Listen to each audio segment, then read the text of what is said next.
ಅವರು salary slip ಕೇಳಿದ್ರು, ಮತ್ತೆ ಜಮೀನು ಊರಲ್ಲಿ ಎಷ್ಟು ಎಕರೆ ಇದೆ ಅಂತ ಕೇಳ್ತಿದ್ರಲ್ಲ.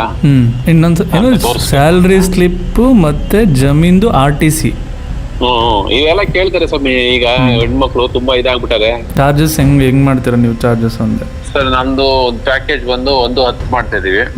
ನೋಡಪ್ಪ ನಾನಿರೋದು ನಿನ್ಗೆ ಕತೆ ಕಾಯಕ ಬಾಯಿ ಹಮ್ಮಿಕೊಂಡಿರ್ಬೇಕು ನಿಂಗೆ ಅವ್ರ ಹುಡುಗಿ ಮುಂದೆಲ್ಲ ಹೇಳಿದೆ. ತಮ್ನೇಲ್ ನೋಡಿದ್ರ ಅಂದ್ರೆ ನಿಮ್ಗೆ ಒಂದಷ್ಟು ಐಡಿಯಾ ಇರುತ್ತೆ. But let me tell you, ಈ ವಿಡಿಯೋ ಓನ್ಲಿ ಮದುವೆ ಆಗ್ಬೇಕು ಅಂತ ಅನ್ಕೊಂಡಿರೋರ್ಗೆ ಮಾತ್ರ. ಮದುವೆ ಬಗ್ಗೆ ಇಂಟ್ರೆಸ್ಟ್ ಇಲ್ದೇ ಇರೋರು ಈ ವಿಡಿಯೋನ ನೋಡಕ್ ಹೋಗ್ಬೇಡಿ. ಇಲ್ಲಿ ಒಬ್ರು ಬ್ರೋಕರ್ ನನ್ನ ಜೊತೆಗೆ ಒಂದು ಕಾನ್ವರ್ಸೇಷನ್ ನಡೆಯುತ್ತೆ. ಆ ಕಾನ್ವರ್ಸೇಷನ್ ಅಲ್ಲಿ ಅವ್ರು ಹೇಳಿದಂತ ಕೆಲವು ವಿಚಾರಗಳನ್ನ ನಿಮ್ಮ ಮುಂದೆ ಇಡ್ತೀನಿ. ಏನ್ ಗುರು, ಒಂದು ಸ್ಯಾಲ್ರಿ ಸ್ಲಿಪ್ ಕೊಡ್ಬೇಕಂತೆ, RTC ಕೊಡ್ಬೇಕಂತೆ, ನೆಕ್ಸ್ಟ್ ಇನ್ನು ಏನೇನೆಲ್ಲ ಕೊಡ್ಬೇಕು. ಸೊ ಹುಡುಗಿಯರ ಮನೆಯವರಿಗೆ ಕೆಲವು ಮಾಹಿತಿಗಳನ್ನ ಕೊಡ್ಬೇಕಾಗತ್ತೆ ಹುಡುಗನ ಕಡೆಯಿಂದ. ಸೊ ಅವರು ಇವತ್ತಿನ ಹೆಣ್ಮಕ್ಳು ಏನಾಗಿದೆ, ಎಜುಕೇಶನ್ ಜಾಸ್ತಿ ಮಾಡಿರ್ತಾರಲ್ಲ, ಅವರು ಅಂದ್ಬಿಟ್ಟು ನಾವು ಬೆಂಗಳೂರು ಮತ್ತೊಂದು ಊರು ತೋಟ ಇಲ್ಲೆಲ್ಲ ಕೇಳ್ತಾ ಇರ್ತಾರೆ. ಅದು ಒದಗಿಸಲಿಕ್ಕೆ ಅಶೋಕ್ ಅವ್ರಿಗೆ ಹೇಳಿದೆ, ಅವ್ರು ಏನ್ ಕೇಳ್ತಾರೆ ಅದು ಕೊಡ್ಬೇಕಾಗತ್ತಪ್ಪ. ಹಂಗಾಗಿ ನಾವು ಮೂವ್ಮೆಂಟ್ ಮಾಡ್ಬೇಕು ಅಂತ ಅಂದಾಗ ಒಂದು ಅವರು ಸ್ಯಾಲರಿ ಸ್ಲಿಪ್ ಕೇಳಿದ್ರು, ಮತ್ತೆ ಜಮೀನು ಊರಲ್ಲಿ ಎಷ್ಟು ಎಕರೆ ಇದೆ ಅಂತ ಕೇಳ್ತಿದ್ರಲ್ಲ. ಸೊ ಅದ್ರ ಬಗ್ಗೆ ಇದು ಕೊಡ್ಬೇಕಾಗತ್ತೆ ಸರ್. RTC ಮತ್ತೊಂದು ಅವ್ರದ್ದು ಇರ್ತದಲ್ಲ. ಇನ್ನೊಂದು ಏನು ಸ್ಯಾಲ್ರಿ ಸ್ಲಿಪ್ ಮತ್ತೆ ಜಮೀನ್ದು RTC ಇವೆಲ್ಲ ಕೇಳ್ತಾರೆ ಸ್ವಾಮಿ. ಈಗ ಹೆಣ್ಮಕ್ಳು ತುಂಬಾ ಇದಾಗ್ಬಿಟ್ಟಾರೆ.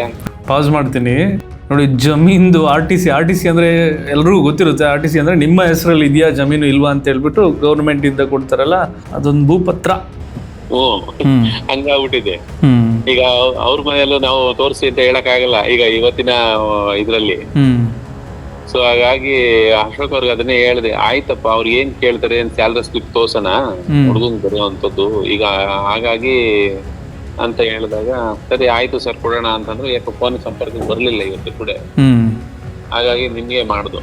ಸೊ ಈಗ ಅವರು ಕನ್ಫ್ಯೂಷನ್ ಆಗಿದ್ದಾರೆ. ಅಶೋಕ್ ಅಂತ ಹೇಳ್ತಿದ್ರಲ್ಲ, ಅಂದ್ರೆ ಇದಕ್ಕೆ ಮುಂಚೆ ನನ್ನ ಜೊತೆ ಕಾನ್ವರ್ಸೇಷನ್ ಮಾಡಿ ಫಸ್ಟ್ ಅಟೆಂಪ್ಟ್ ಅಲ್ಲೇ ನಿಮ್ಮ ಹೆಸರೇನು ಅಂತ ಕೇಳಿದ್ರು, ಫ್ಯಾಮಿಲಿಯಲ್ಲಿ ಇದ್ದಾರೆ ಅಂತ ಕೇಳಿದ್ರು. ಅದಾದ್ಮೇಲೆ ಬೆಂಗಳೂರಲ್ಲಿ ಮನೆ ಇದೆಯಾ ಅಂತ ಕೇಳಿದ್ರು. ಅದಾದ್ಮೇಲೆ ನಿಮ್ ಸ್ಯಾಲ್ರಿ ಎಷ್ಟಿದೆ ಅಂತ ಕೇಳಿದ್ರು. ಡೈರೆಕ್ಟ್ ಆಗಿ ಮ್ಯಾಟ್ರ್ ಬಂದ್ಬಿಟ್ಟಿದ್ದಾರೆ. ಅವರು ಏನ್ ವ್ಯವಹಾರ ಮಾಡ್ಬೇಕಾಗಿತ್ತು ಆ ವ್ಯವಹಾರಕ್ಕೆ ಡೈರೆಕ್ಟ್ ಆಗಿ ಮ್ಯಾಟ್ರ್ ಬಂದ್ಬಿಟ್ರು. ನನ್ಗೆ ಕನ್ಫ್ಯೂಷನ್ ಆಯ್ತು ನಿಜವಾಗ್ಲೂ. ಲೈಕ್ ಹುಡುಗಿರ್ ಮನೆ ಕಡೆಯವರೇ ಆಗಲಿ ಹುಡುಗರ ಮನೆ ಕಡೆಯವರೇ ಆಗಲಿ ಈ ಥರ ಫಿನಾನ್ಷಿಯಲಿನೇ ಜಾಸ್ತಿ ಮಾತಾಡ್ತಾರ ಒತ್ತಿಟ್ಟು, ಅಥವಾ ಪರ್ಸನಲ್ ವಿಷಯಗಳನ್ನ ಅಥವಾ ಕ್ಯಾರೆಕ್ಟರ್ಗಳನ್ನ ತಿಳ್ಕೊಳ್ಳೋದಕ್ಕೆ ಟ್ರೈ ಮಾಡ್ತಾರೆ ಅಂತ ಕ್ವಶನ್ ಬಂತು.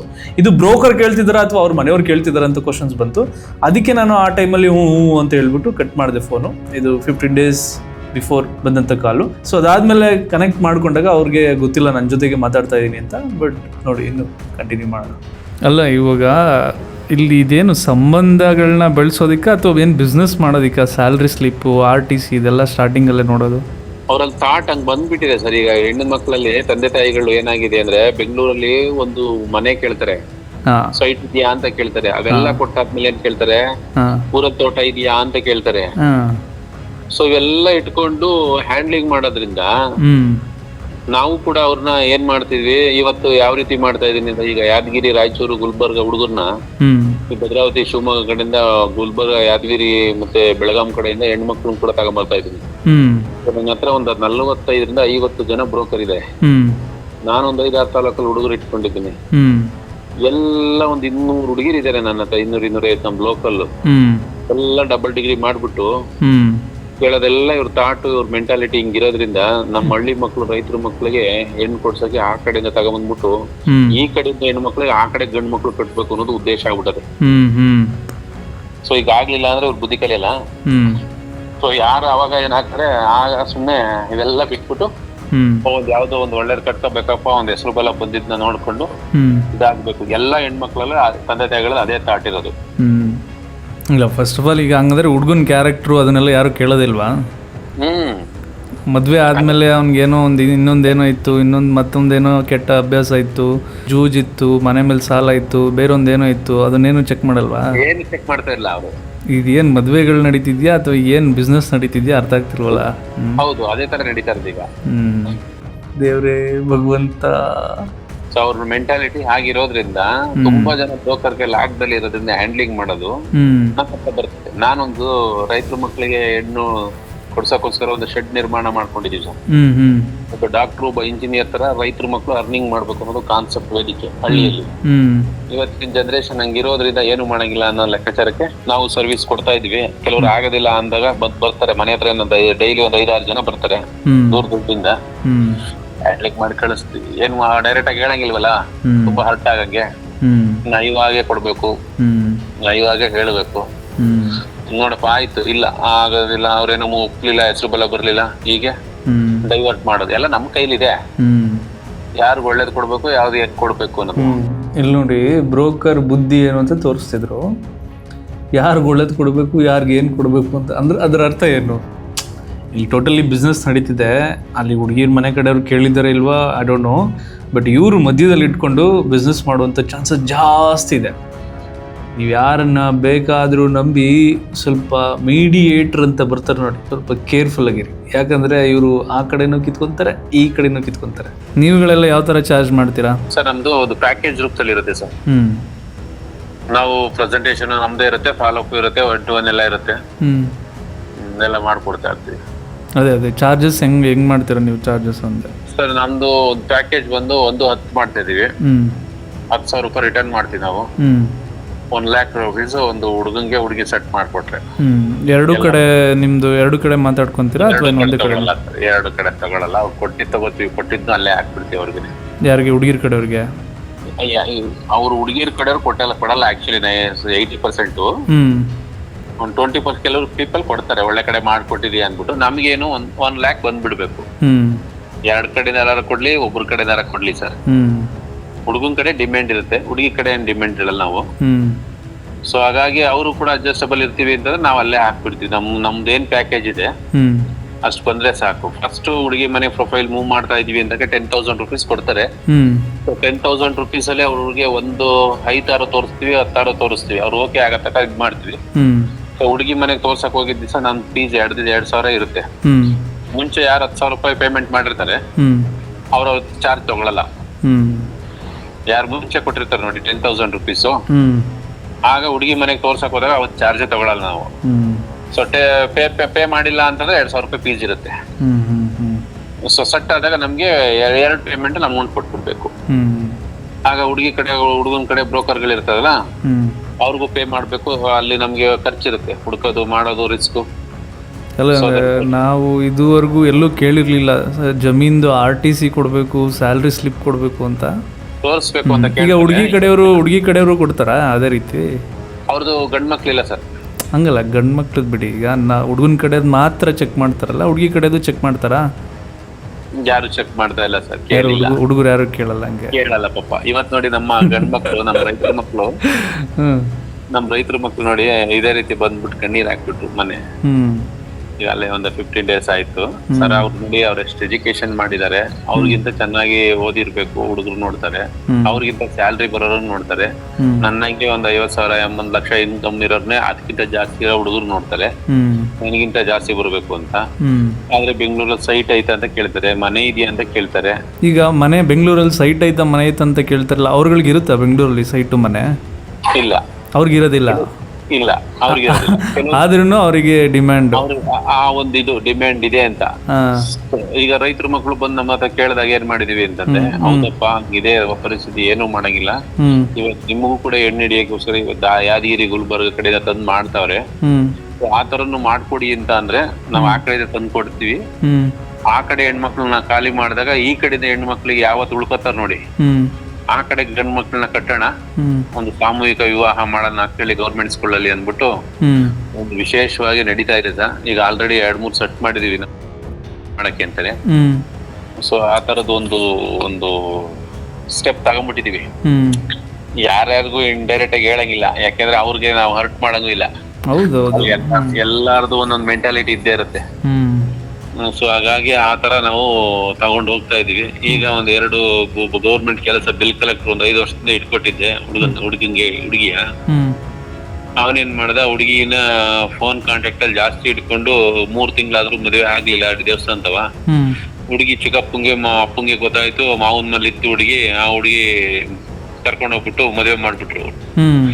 ಆ ಹುಡುಗ ಏನ್ ಮಾಡಿದ, ಗೌರ್ಮೆಂಟ್ ಕೆಲಸ ಬಿಲ್ ಕಲೆಕ್ಟರ್ ಅನ್ನಲ್ಲ, ಅಣ್ಣ ಈಗ ಎಲ್ಲಿ ಹುಡುಗಿರು ಸಿಕ್ಲಿಲ್ಲ. 5 ವರ್ಷದ ನನಗೆ ಒಂದು ಹುಡುಗಿ ಮದುವೆ ಆಗಿ ಡೈವರ್ಸ್ ಆಗಿ ಮಕ್ಕಳಿದ್ರು ಒಂದು ಹುಡುಗಿ ನೋಡ್ಕೊಳ್ಳೋಣ ಅಂತ ಇವಾಗ ಹಿಂಸೆ ಹತ್ತಿ ಅವ್ನು ಸುಮಾರು ದಿವಸ ಹುಡುಕಿದ್ದು. ಈಗ ಸೆಟ್ ಮಾಡಿದೀನಿ. ಅವಳು ಡಿಪ್ಲೊಮಾ ಇನ್ ನರ್ಸಿಂಗ್ ಮಾಡಿದೆ ಹುಡುಗಿ. ಒಪ್ಕೊಂಡ್ರೆ ಈಗ ಭದ್ರಾವತಿ ಶಿವಮೊಗ್ಗ ಕಡೆಯಿಂದ ತಗೊಂಬಂದು ಮದುವೆ ಮಾಡಿಸ್ತಾ ಇದ್ದೀವಿ ಸರ್. ಈಗ ಮದುವೆಗಳೆಲ್ಲ ಮಾಡಿಸಿದಾರಲ್ಲ, ಮದುವೆಗಳೆಲ್ಲ ಮಾಡಿದ್ಮೇಲೆ ಅದ್ರ ಸಕ್ಸಸ್ ರೇಟ್ ಎಲ್ಲ ಯಾವ ಥರ ಇದೆ? ಇದೆ ಸರ್, ರಿಸಲ್ಟ್ ಇದೆ. ಉದಾಹರಣೆಗೆ ಯಾದಗಿರಿ ಗುಲ್ಬರ್ಗ ತತ್ತರಲ್ಲ, ನಾವಿನ್ನೂ ಕೈ ಹಾಕಿರ್ಲಿಲ್ಲ ಇಷ್ಟ ದಿನ ಆದ್ರೂ. ಈಗ ನಮ್ ಗಂಡ್ ಮಕ್ಳು ಬಂದ್ಬಿಟ್ರಲ್ಲ ಅಣ್ಣ ಅಂತ, ಈಗ ಅವ್ರನ್ನೆಲ್ಲ ಏನ್ ಮಾಡಿ ನಮ್ ನೆಟ್ವರ್ಕ್ ದೊಡ್ಡದಿರೋದ್ರಿಂದ ನಮ್ಮ ಹತ್ರ ಹುಡುಕೊಂಡ್ ಬಂದಿದ್ದಾರೆ.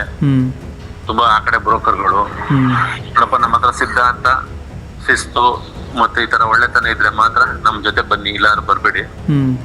ಸುಳ್ಳು ಹೇಳಂಗಿಲ್ಲ. ಒಂದ್ ಹುಡುಗಿ ಇಟ್ಕೊಂಡು 100 ಗಂಟೆ ತೋರ್ಸಂಗಿಲ್ಲ. ಇದೆಲ್ಲ ಸಿದ್ಧಾಂತ ಇತ್ತು ನಮ್ಮಲ್ಲಿ. ಹಂಗಿದ್ರೆ ಮಾಡೋಣ ಅಂತ ಎಲ್ಲ ಒಪ್ಕೊಂಡು ಅವರು ಕೂಡ ನಿಮ್ಗೆ ಏನ್ ಇದೆ ಪ್ಯಾಕೇಜ್ ನಿಮಗೆ ಕೊಡ್ತೀವಿ, ಇವ್ರ ಕಡೆನ ಕಲೆಕ್ಟ್ ಮಾಡಿ. ಸೊ ಹುಡುಗಿ ಒಳ್ಳೇದಿದ್ರೆ ಮಾತ್ರ ಮೂವ್ಮೆಂಟ್ ಕೊಡಿ. ಅಲ್ಲಿ ಏನಾಗ್ತದೆ, ಒಂದ್ 10ರಲ್ಲಿ 6 ಹೆಂಗಿದ್ರು ಎಸ್ಕೇಪ್ ಆಗ್ಬಿಡ್ತವೆ ಆ ಕಡೆ. ಒಂದು 2-3 ಸಕ್ಸಸ್ ಆಯ್ತು 10ರಲ್ಲಿ. ಒಂದು 7 ಹೆಂಗಿದ್ರು ಎಸ್ಕೇಪ್ ಆಗ್ಬಿಡ್ತವೆ. ನಾವು ಅದಕ್ಕೋಸ್ಕರ ಏನ್ ಮಾಡ್ತೀವಿ, ನೋಡಿ ಹುಷಾರಾಗಿ ಹ್ಯಾಂಡ್ಲಿಂಗ್ ಮಾಡಿ, ಅದಕ್ಕೆ ಗೌರ್ಮೆಂಟ್ ಸ್ಕೂಲಲ್ಲಿ ಮುಂದೆನೆ ಸ್ಟೇಜ್ ಅಲ್ಲಿ ಎಲ್ಲ ಮದುವೆ ಮಾಡಿಸಿ ಅಲ್ಲೇ ವಿಡಿಯೋ ಮಾಡಿ ಎಲ್ಲ ಫೋಟೋಗ್ರಫಿ ತರನೇ ಸಣ್ಣದಾಗ ಒಂದು 2-3 ಜನ ಸೆಟ್ ಮಾಡ್ತು ಒಂದ್ಸರಿ ಮದುವೆ ಮಾಡಕ್ಕೆ ಅಂತ ಪ್ಲಾನಿಂಗ್ ಆಗಿ ಮಾಡಿದೀವಿ ಈಗ. ಹಾಗೇನಾಗುತ್ತೆ, ಲಾಕ್ ಆಗ್ತದೆ. ಅವ್ರು ಇನ್ನೆಲ್ಲೂ ತಲೆ ಎತ್ತಂಗಿಲ್ಲ. ಎಲ್ಲ ಸಣ್ಣದಾಗ ಏನೋ ಕಮಿಟ್ ಮಾಡ್ಕೊಂಡು ದುಡ್ಡು ಕೊಟ್ಬಿಡ್ತು ಅಂದ್ಬಿಟ್ಟು ಯಾವ್ದೋ ಸಣ್ಣ ದೇವಸ್ಥಾನದ ಮದುವೆ ಮಾಡ್ಕೊಂಡ್ರು. ಅವ್ರು ಯಾರಿಗೂ ಗೊತ್ತಾಗ್ತಿಲ್ಲ, ಒಂದ್ 10 ಜನಕ್ಕೆ ಗೊತ್ತಾಯ್ತಿತ್ತು ಅಷ್ಟೇನೆ. ಇಲ್ಲ ಅನ್ನಲ್ಲ, ಇಡೀ ಸುತ್ತಮುತ್ತಳ್ಳಿಯವರು ಬರ್ತಾರೆ. ಹಂಗಾಗಿ ಒಂದು ದೊಡ್ಡ ವೇದಿಕೆನೆ ಸಿದ್ಧ ಮಾಡ್ಕೊಂಡು ಮಾಡಕ್ಕೆ ಪ್ರಯತ್ನ ಮಾಡಿದೆ. ಅಲ್ಲಿ 90% ಫೇಲ್ಯೂರ್ ಆಗಲ್ಲ. ಏನೋ ಒಂದು 10% ಅವರೆಲ್ಲ ಬಾಂಡಿಂಗ್ ಇಲ್ಲ ಅಂದ್ರೆ ಆಗ್ಬಹುದೇನೋ ಅನ್ನೋದು ಅನಿಸಿಕೆ. ಸೊ ಆತರ ಒಂದ್ ಸ್ಟೆಪ್ ತಗೊಂಡಿದ್ವಿ. ಇವತ್ತಿನ ಹೆಣ್ಮಕ್ಳು ಪರಿಸ್ಥಿತಿ ನೋಡಿ ನಮಗ್ ಬೇಜಾರಾಗ್ಬಿಟ್ಟು ಅಷ್ಟೇ. ಯಾಕೆಂದ್ರೆ ಅವ್ರದ್ದು ತಪ್ಪು ಇವ್ರ ತಪ್ಪು ಅಂದಾಗಲೇ ಸಮಾಜನೇ ಹಂಗ ಆಗ್ಬಿಟ್ಟಿದೆ. ಸಮಾಜನೇ ಹಂಗಾಗಿ ಏನು ಮಾಡಕ್ಕಿಲ್ಲ. ಈಗ ಡೈವರ್ಸ್ ಕೇಸ್ಗಳು ಬರ್ತವೆ. ಡೈವರ್ಸ್ ಕೇಸ್ನ 1.5 ತಗೊಳಲ್ಲ. ಅವ್ರಿಗೆ 1.5, 2 ಕಡೆನ ಯಾರ ಕಡೆನಾರ ಬರ್ಲಿ 1.5 ಲಕ್ಷ ಇರ್ಬೇಕದು. ಸೊ ಬ್ರೋಕರ್ ಇಲ್ಲಾರು ಪ್ರೊಫೈಲ್ ಕೊಡಲ್ಲ. ಹಂಗೆ ಈಗ ನನ್ನ ಹತ್ರನೇ ಬರ್ತಾರೆ, ದಿನ ಕರ್ಕೊಂಡ್ ಬರ್ತಾರೆ. ಎಲ್ಲ ನಂದೆ, ಪ್ರೆಸೆಂಟೇಶನ್ ನಂದೆ, ಫಾಲೋ ಫೋನ್ ನಂದೆ, 1-to-1 ನಂದೆ. ಈಗಿನ ಸಂಜೆವರೆಗೂ ನಮ್ಮ ಮಾತು ಹಿಂಗೆ. ಒಂದು ದಿನ ಹೆಂಗೆ ಹೋದ್ರು 150-200 ಕಾಲ್ ಬರುತ್ತೆ ನಂಗೆ. ಇವೆಲ್ಲ ನೋಡ್ಕೊಂಡು ನಾವು ಮಾಡ್ತಾ ಇದೀವಿ ಸರ್. ಓಕೆ, ಈಗಿದೆ ಸರ್. ಕೆಲವೊಂದೊಂದು ಹೆಣ್ಮಕ್ಳು ಕೇಳ್ತಾರೆ, ಬೇಜಾರ್ ಮಾಡ್ಕೊಬಿಡಿ. ಎಲ್ಲರೂ ಕೇಳಲ್ಲ. ಎಲ್ಲರೂ ಕೇಳಲ್ಲ. ಕೆಲವು ವ್ಯಕ್ತಿಗಳು, ಕೆಲವು ಪೀಪಲ್ಗಳು ಕೇಳ್ತಾರೆ. ಈಗ ಕಷ್ಟ. ಈಗ ಅದೇ ಹೇಳ್ತಾ ಇದ್ದೀನಿ ಸರ್, ಅವ್ರ ಆಟಿಟ್ಯೂಡ್ ನಮಗೆ ಬೇಜಾರಾಗುತ್ತೆ. ಅವ್ರ ಮನೇಲಿ ಕುತ್ಕೊಂಡು ನಮ್ಮ ಮನೆ ಹತ್ರನೇ ಬರ್ತಾರೆ. ಈಗ ಹುಡುಗಿದ ಮನೆಯವರೇ ನಮ್ಮ ಮನೆ ಹತ್ರ ಬರ್ತಾರೆ. ಅವ್ರಿಗೆ ಬೇಕಾಗಿರೋ ಪ್ರೊಫೈಲ್ ನೇ ಚಾಯ್ಸ್ ಮಾಡಿಸ್ತಾರೆ. ಆಯ್ತಪ್ಪ ಕೊಡಲ್ಲ ಅಂತ ಹೇಳಲ್ಲ. ಯಾವ ಪ್ರೊಫೈಲ್ ಬೇಕು ಅಂತದ್ನೇ ಕೊಡೋಣ, ನೀವು ಇಷ್ಟಪಟ್ಟಿದ್ದ. ನಾವು ಏನ್ ಮಾಡ್ಬೇಕು, ಅವ್ರು ಒಪ್ಪಿದ್ದನೆ ಕೊಡ್ತೀವಿ. ಹುಡುಗರು ಅಷ್ಟೇನೆ. ಹುಡುಗಿ ಒಪ್ಪಿಗೆ ಆಗೋ ತನಕ ನಾವು ಕೂಡ ಅವ್ರಿಗೂ ಪ್ರೊಫೈಲ್ ಕೊಡ್ತೀವಿ. ಒಬ್ಬ ಹಂಗೆ ಮಾಡ್ತಿದ್ದ ಶರಣಬ್ದರೊಬ್ರು, ಯಾರೋ ಒಂದು ಎಮ್ಮೆ ವ್ಯಾಪಾರ ಮಾಡೋರು. ನಾನ್ ಕೊಟ್ಟಿದ್ದ ಪ್ರೊಫೈಲ್ ಇಟ್ಕೊಂಡ್ಬಿಟ್ಟು ಓಡಾಗಿ ಅವ್ರ ಊರಲ್ಲಿ ವಿಚಾರಿಸೋದು. ಅವ್ರಿಗೆ ಏನಾಯ್ತು, ಥರ್ಡ್ ಪಾರ್ಟಿ ಊರಲ್ಲಿ ಇರೋರೆಲ್ಲ ವಿಚಾರಿಸಿದಾಗ ತಂದೆ ಹುಡುಗನ ಮನೆಯವ್ರಿಗೆ ಹುಡುಗಂಗೆ ಬಹಳ ಇಷ್ಟ ಆಗ್ಲಿಲ್ಲ ಅದು. ಹುಡುಗಿನೇ ಬೇಡ ಅಂದ. ಆಮೇಲೆ ಇಂಡೈರೆಕ್ಟ್ ಆಗಿ ಅವ್ರಿಗೆ ಹೇಳಿದೆ, ನೋಡಪ್ಪ ನೀನೇನು, ನಾನಿರೋದು ಇನ್ಕೆ ಕತೆ ಕಾಯಕ, ನಾ ಕೆಲಸ ಮಾಡ್ತಾ ಇರೋದಕ್ಕೆ ಮಣ್ಣೋರಕ್ಕೆ, ಬಿಳಿಯ ಮಣ್ಣಾದೇನು ಕರಿ ಮಣ್ಣಾರ ಕೆಂಪು ಮಣ್ಣಾರ ನನ್ಗೋರಕ್ಕೆ, ನಿನ್ಗೆ ಏನ್ ಬೇಕು ನಾನ್ ಮಾಹಿತಿ ಕೊಡ್ತೀನಿ ಆಗತ್ತಂಕ. ಬಾಯಿ ಹಮ್ಮಿಕೊಂಡಿರ್ಬೇಕು ನಿಂಗೆ ಅವ್ರ ಹುಡುಗಿ ಮುಂದೆಲ್ಲ ಹೇಳಿದೆ. ಸುಮ್ನೆ ಇರ್ಬೇಕು. ಒಂದ್ ಹೆಣ್ಣು ಅಂದ್ರೆ ಏನ್ ಅನ್ಕೊಂಡ್ಬಿಟ್ಟಿದೆ, ಹಾಗೆಲ್ಲ ವಿಚಾರಿಸ್ತಾರೆ. ಅದೇ ನಿನ್ಗೆ ಆಡ ಕುರಿಯ ಅವೆಲ್ಲ ಅಲ್ಲ. ಏನೋ ಒಂದು ಸನ್ನಿವೇಶ ಇರುತ್ತೆ. ಅವ್ರು ನಿನ್ಗೆ ಇದೆ, ನೀನ್ ತಿಳ್ಕೊಬೇಕು, ನಿನ್ ಮಗಳು ಒಳ್ಳೆ ಕಡೆ ಕೊಡ್ಬೇಕು ಅಂತ ಇದೆ. ಹಂಗ ಅಂದ್ಬಿಟ್ಟು ಏನೇನೋ ಮಾಡಕ್ ಹೋದ್ರೆ ಯಾವ ವೇಲ್ ಹೋಗ್ಬೇಕು ಆ ರೀತಿ ಹೋಗ್ಬೇಕು. ಅದನ್ ಬಿಟ್ಟು ನಾನು ಇದ್ದೀನಿ, ಎಲ್ಲಾ ಮಾಹಿತಿ ಕೊಡ್ತೀನಿ. ಅವ್ರು ಏನ್ ಹೇಳಿದ್ರೆ ಅಷ್ಟ್ ನನಗೆ ಏನ್ ಹೇಳಿರ್ತಾರಲ್ಲ ಅಷ್ಟ್ ಮಾಹಿತಿ ಇರ್ಬೇಕಷ್ಟೇ. ಚೆಕ್ ಮಾಡ್ಬೇಕು, ತೋರ್ಬೇಕು ಅಂತಿಲ್ಲ. ಈಗ ಉದಾಹರಣೆಗೆ ಏನೋ 1 ಲಕ್ಷ ಸ್ಯಾಲ್ರಿ ಇದೆ ಅಂತ ಹೇಳ್ತಾರೆ. ಊರಲ್ಲಿ ಇಷ್ಟ ಎಕರೆ ಜಮೀನ್ ಇದೆ ಅಂತ ಹೇಳ್ತಾರೆ, ಇಂತ ಕಡೆ ಐತಿ ಅಂತ. ಅಷ್ಟ್ ಹಾಕ್ ನಾನು ತಿಳ್ಕೊಂಡಿರ್ತೀನಿ. ಅವ್ರು ಹೇಳಿದ್ಮೇಲೆ ಅಷ್ಟ್ ಇರ್ಬೇಕು. ನೀವು ಹೋದಾಗ ನಿಮ್ಗೆ ಒಪ್ಪಿಗೆ ಆಗ್ಬೇಕು, ಸುಳ್ಳು ಹೇಳಂಗಿಲ್ಲಲ್ಲ. ಅಷ್ಟ್ ಕೇಳೋಣ. ತುಂಬಾ ಓವರ್ ಆಗಿ ಕೇಳಿದಾಗ ಏನಾಗುತ್ತೆ, ಅವ್ರಿಗೂ ಹೊರಟಾಗತ್ತೆ, ಇದಾಗತ್ತೆ. 2-3 ಡೇಸ್ ಅಲ್ಲಿ ಈ ಪ್ರೊಫೈಲ್ ಬೇಕು ಬೇಡ ಸರ್ ಇದನ್ನ ಬೇಕು ಅಂತಂದ್ರೆ ಹೆಸರುಬಲ ಬಂದಿದೆ ಅಂತ ಸೆಲೆಕ್ಟ್ ಮಾಡ್ಕೊಂಡ್ಬಿಡ್ತಾರೆ, ಅದು ಇಟ್ಕೊಂಡಿರ್ತಾರೆ, ಅವ್ರಿಗೆ ಬೇರೆದಕ್ಕೆ ಪಾಸ್ ಮಾಡಲ್ಲ. 2 days ಅಲ್ಲಿ ಆದ್ಮೇಲೆ ಏನ್ ಮಾಡ್ತೀನಿ, ಹೆಸರುಬಲ ಚೆಕ್ ಇರೋ ಒಂದು 4-5 ಬಂದ್ಮೇಲೆ ಚಾಯ್ಸ್ ಎತ್ಕೊಂಡ್ಬಿಡ್ಬೇಕು. ಸೊ ಈ ತರ. ಸೊ ಇದಾಗಿತ್ತು ಅವ್ರು ಹೇಳಿದಂಥ ಕೆಲವು ಮಾಹಿತಿಗಳು. ಮದುವೆ ಅಂದರೆ ಒಂದು ಸಂಬಂಧಗಳು ಬೆಳೆಸುವಂಥ ವಿಚಾರ ಆಗಬೇಕೇ ಹೊರತು ಇಲ್ಲಿ ಬಿಸ್ನೆಸ್ ಮಾಡುವಂಥ ವಿಚಾರಗಳು ಆಗಬಾರ್ದು. ಅವರು ಮಧ್ಯ ಬ್ರೋಕರ್ಗಳು ಏನು ಮಾಡ್ತಾರೆ ಗೊತ್ತಾ, ಮ್ಯಾನುಪ್ಯುಲೇಟ್ ಮಾಡ್ತಾರೆ, 2 ಕಡೆ ಮ್ಯಾನುಪ್ಯುಲೇಟ್ ಮಾಡ್ತಾರೆ. 2 ಕಡೆಗೆ ಒಟ್ನಲ್ಲಿ ಅವ್ರಿಗೇನು ಜಾಸ್ತಿ ಮದುವೆಗಳು ಮಾಡಿದಷ್ಟು ಜಾಸ್ತಿ ದುಡ್ಡು ಮಾಡ್ಬೋದು, ಸಿಂಪಲ್. ಆ ಲಾಜಿಕಾಗಿ ಏನು ಮಾಡ್ತಾರೆ, ಆದಷ್ಟು ಜನಗಳು ಅದರಲ್ಲಿ ಕನೆಕ್ಟ್ ಮಾಡೋಕ್ಕೆ ನೋಡ್ತಾರೆ, ಅವರೇ ಹಾರೋಸ್ಕೋಪ್ ನೋಡ್ತಾರೆ, ಅದು ಚೆನ್ನಾಗಿದೆ ಇದು ಚೆನ್ನಾಗಿದೆ ಅಂತ ಹೇಳ್ತಾರೆ. ಏನು ಗೊತ್ತಿಲ್ಲ ಅಂದ್ರೂ ಅದ್ರ ಬಗ್ಗೆ ಪಾಸಿಟಿವ್ ಆಗಿ ಹೇಳ್ತಾರೆ. ಸೊ ದಟ್ ಮದುವೆ ಆದರೆ ಇವರಿಗೆ ದುಡ್ಡು ಸಿಗುತ್ತೆ ಅಂತ ಹೇಳ್ಬಿಟ್ಟು, ಮನೆ ಕಟ್ಟಿ ನೋಡು ಮದುವೆ ಮಾಡಿ ನೋಡು ಅಂತಾರಲ್ಲ ಹಾಗೆ. ಕೊನೆದಾಗ ಒಂದೇ ಒಂದು ಕಿವಿ ಮಾತು ಹೇಳ್ತೀನಿ, ನೀವುಗಳೇನಾದರೂ ಮದುವೆ ಆಗೋ ಫ್ಯೂಚರಲ್ಲಿ ಮದುವೆ ಆಗೋ ಪ್ಲಾನ್ ಇದ್ರೂ ಸಹ ನಿಮ್ಗಳಿಗೊಂದು ಸೀಕ್ರೆಟ್ ಹೇಳ್ತೀನಿ, ಯಾರಿಗೂ ಹೇಳ್ಬೇಡಿ. ನೀವು ಮದುವೆ ಆಗಬೇಕು ಅಂತ ಯಾವುದೇ ಮನೆಗೆ ಹೋದ್ರೂ ಸಹ ನಿಮ್ಮನ್ನು ಮೊದಲನೇ ಪ್ರಶ್ನೆ ನಿಮ್ಮನೆಯವರೇ, ಅಕ್ಕಪಕ್ಕದ ಮನೆಯವರೇ, ನಿಮ್ಮ ನೆಂಟರುಗಳೇ ಕೇಳುವಂಥ ಪ್ರಶ್ನೆ ಏನಂದರೆ, ಬೆಂಗಳೂರಲ್ಲಿ ಸ್ವಂತ ಮನೆ ಇದೆಯಾ? ಬೆಂಗಳೂರಲ್ಲಿ ಒಂದು ಸ್ವಂತ ಮನೆ ಮಾಡಬೇಕು ಅಂದರೆ ಈಗಿನ ಪರಿಸ್ಥಿತಿನಲ್ಲಿ ಬೆಂಗಳೂರಿಂದ ಆಚೆಗೆ ಹೋದ್ಮೇಲೆ 1 ಕೋಟಿ 2 BHK ಮಿನಿಮಮ್. ಅದು ಅಂಡರ್ ಕನ್ಸ್ಟ್ರಕ್ಷನ್ಲಿರೋದು, ಅದು 5 ವರ್ಷ ಆದಮೇಲೆ ಸಿಗುತ್ತೆ. ಅದಕ್ಕೆ ನೀವೊಂದು ಡೌನ್ ಪೇಮೆಂಟ್ ಮಾಡಿ ಪ್ರೀ EMI ಕಟ್ಕೊಂಡು EMI ಕಟ್ಕೊಂಡು ಅದು ಎಷ್ಟು 30 ವರ್ಷದ ಗಂಟೆ EMI ಕಟ್ಟಬೇಕು, 30 ಸಾವಿರನ. ನಿಮ್ಗೇನು ಅನಿಸುತ್ತೆ ಕಮೆಂಟ್ ಸೆಕ್ಷನ್ ಎಲ್ಲ ನಿಮ್ಮದೇ, ಮರೀದೆ ಕಮೆಂಟ್ ಮಾಡಿ. ಆ್ಯಂಡ್ ಈ ವಿಡಿಯೋನ ನಿಮ್ಮ ಫ್ರೆಂಡ್ಗೆ, ಮದುವೆ ಆಗದಿರೋ ಫ್ರೆಂಡೇ ಕಳಿಸಿ.